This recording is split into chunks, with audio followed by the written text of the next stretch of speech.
بسم اللہ الرحمن الرحیم۔ السلام علیکم۔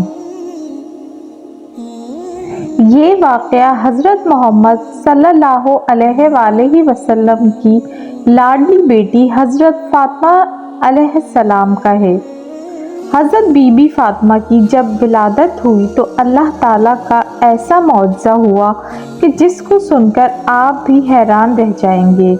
تو حضرت خدیجہ نے اپنے رشتہ داروں کی عورتوں کو بلوا بھیجا، لیکن سب نے انکار کر دیا اور کہا کہ تم نے اللہ کا کلمہ پڑھا ہے، ہم تم سے کوئی تعلق نہیں رکھیں گے۔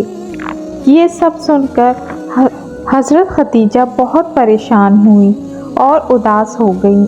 یہ دیکھ کر حضور صلی اللہ علیہ وآلہ وسلم نے ان کو ہمت اور حوصلہ دیا اور فرمایا کہ اے خدیجہ، تو پریشان نہ ہو، اللہ تعالیٰ بہتر کریں گے۔ حضور صلی اللہ علیہ وآلہ وسلم نے فرمایا کہ اللہ پاک نے حضرت جبرائیل علیہ السلام کے ذریعے پیغام بھیجا ہے کہ ہمارے گھر بیٹی کی ولادت ہوگی اور اللہ پاک ہماری بیٹی کی نسل سے ایمان پھیلائے گا، یہ میری نسل کہلائے گی۔ یہ سن کر حضرت خدیجہ خوش ہو جاتی ہیں۔ پھر جب ولادت کا ٹائم قریب آتا ہے تو حضرت خدیجہ اداس ہو جاتی ہیں کہ میرے پاس اس حالت میں کوئی نہیں ہے۔ وہ اس پریشانی میں ہی بیٹھی تھی، تبھی آپ کے گھر 4 اجنبی عورتیں تشریف لائیں، جن کو دیکھ کر حضرت خدیجہ گھبرا گئیں۔ انہوں نے ان 4 عورتوں کو پہلے کبھی نہیں دیکھا تھا۔ ان عورتوں نے فرمایا، اے خدیجہ، تو پریشان مت ہو، ہم اللہ تعالیٰ کی طرف سے بھیجی گئی ہیں۔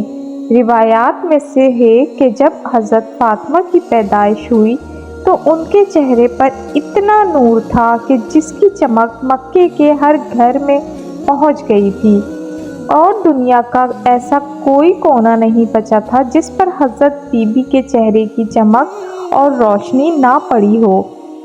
اس ٹائم جنت سے 10 حوریں حضرت خدیجہ کے پاس آئیں، اور وہ حوریں اپنے ساتھ آب کوثر کا پانی لے کر آئی تھیں، جس پانی سے انہوں نے حضرت بی بی فاطمہ کو غسل دیا اور جنت کے کپڑوں سے ان کو لپیٹ دیا۔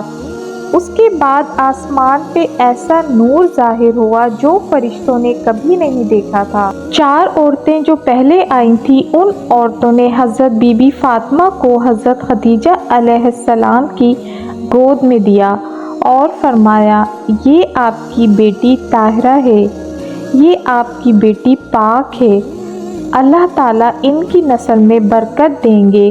روایات میں آیا ہے، ایمن حضور صلی اللہ علیہ وآلہ وسلم کے گھر کی طرف جا رہی تھیں تاکہ فاطمہ کی پیدائش کی مبارکباد دے سکیں۔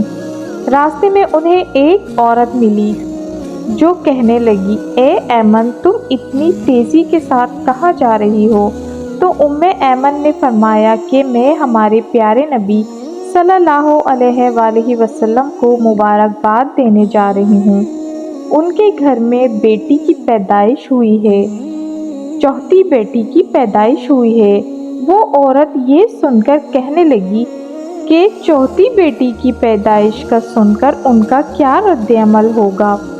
یہ سن کر ایمن مسکرائیں اور کہنے لگی کہ تمہاری اس بات پر مجھے وہ دن یاد آ گیا جب حضرت خدیجہ نے اپنی پہلی بیٹی کو جنم دیا تھا۔ تو حضور صلی اللہ علیہ وآلہ وسلم کو یہ خبر ہوئی کہ ان کی اہلیہ نے ایک بیٹی کو جنم دیا ہے تو خوشی سے مسکرائے اور اپنے گھر کی طرف دوڑتے ہوئے آئے، حضرت خدیجہ کو ڈھیروں مبارکباد دی اور اپنی بیٹی کو سینے سے لگا کر بہت پیار کیا۔ پھر حضور صلی اللہ علیہ وآلہ وسلم نے قربانی کے جانور کو ذبح کر کے ایک دسترخوان سجایا اور غریبوں کو کھانا کھلایا، اور میں یہ دیکھ کر حیران رہ گئی کہ حضور صلی اللہ علیہ وآلہ وسلم نے اپنی دوسری اور تیسری بیٹیوں کی پیدائش پر بھی یہی کیا تھا، اور مجھے پورا یقین ہے کہ حضور صلی اللہ علیہ وآلہ وسلم اپنی اس بیٹی کی خبر سن کر بھی ایسا ہی کریں گے۔ یہ سن کر وہ عورت حیران رہ گئی کہ کافر تو بیٹی پیدا ہوتے ہی زندہ دفن کر دیتے تھے۔ وہ ابھی ایمن کے پیچھے چلی گئی کہ میں بھی ان کا رد عمل دیکھتی ہوں کہ کیا ہوتا ہے۔ جب وہ ان کے گھر پہنچی تو کیا دیکھتی ہیں کہ ہمارے پیارے نبی کریم صلی اللہ علیہ وآلہ وسلم کا چہرہ خوشی سے کھلا ہوا ہے اور حضور صلی اللہ علیہ وآلہ وسلم اپنی بیٹی کو گود میں لے کر چوم رہے ہیں اور حضرت خدیجہ کو ڈھیروں مبارکباد دے رہے ہیں اور خوشی سے مسکرائے جا رہے ہیں۔ وہ عورت جس کا نام سلیمہ تھا وہ حضور صلی اللہ علیہ وآلہ وسلم کے قدموں میں جا پڑی اور روتے ہوئے فرمانے لگی کہ آپ کا دین سچا ہے، آپ سچے ہیں، مجھے بھی کلمہ پڑھا دیجیے۔ اس کے بعد سلیمہ نے بھی کلمہ پڑھا اور وہیں پر مسلمان ہو گئی۔ سبحان اللہ۔ ویڈیو پسند آئے تو لائک، شیئر اینڈ سبسکرائب کر دیجیے گا۔ جزاک اللہ۔